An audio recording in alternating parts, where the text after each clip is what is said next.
મહેસાણામાં એચિવર્સ commerce academy દ્વારા તેજસ્વી વિદ્યાર્થીઓનો સન્માન સમારંભ યોજાયો।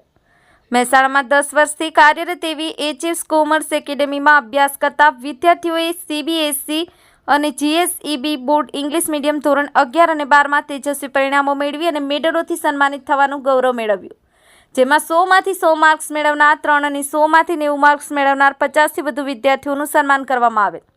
કાર્યક્રમમાં મહેસાણા તાલુકા પીઆઈ વાણિયા સાહેબ તેમજ નિવૃત્ત આર્મીમેન તેજસ પટેલ હાજર રહી અને વિદ્યાર્થીઓને સન્માનિત કરવા સાથે સાથે પ્રસંગોપાત ઉદ્બોધન કરેલ।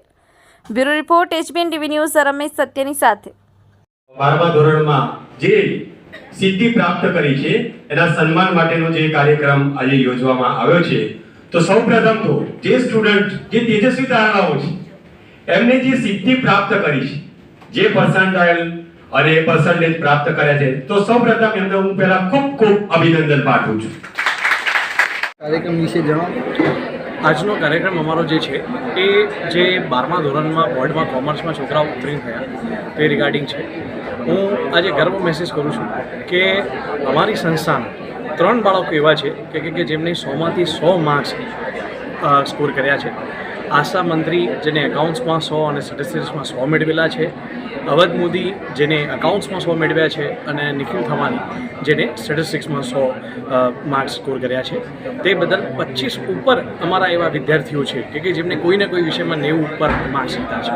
તો અમે અત્યારે મહેસાણામાં અચીવર્સ કોમર્સ એકેડેમીના નામે કોમર્સ રિલેટેડ ગાઈડન્સ પૂરું પાડીએ છીએ, જેમાં રાધનપુર રોડ, અપટાઉન અને વિસનગર ત્રણેય જગ્યાએ અમે બાળકોને નોલેજ આપીએ છીએ।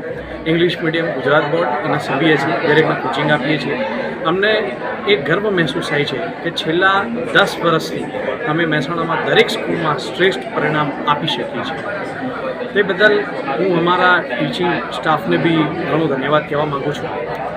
અમે એક એવો વિચાર લાવ્યા છીએ કે આજના સમયમાં જે અમદાવાદ કે મોટા સિટીમાં બાળકો એસી સીએ કે સીએ કરવા માટે જતા હોય છે, તેમાં તેમને પીજી વગેરે ખર્ચ વધુ પડતો હોય છે।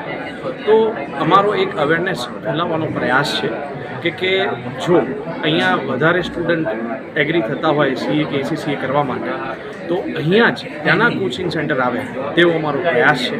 એટલે આજે અમે 12th પછી શું કરવું એનો કરિયર ગાઈડન્સ રાખ્યો છે, પેરેન્ટ્સ મિટિંગ બી રાખી છે, એઝ વેલ એઝ નવકાર ઇન્સ્ટિટ્યૂટથી સીએ અને એસીસીએ માટે ગાઈડન્સ આપવા માટે રિપ્રેઝેન્ટેટિવ બોલાવેલા છે। ધન્યવાદ।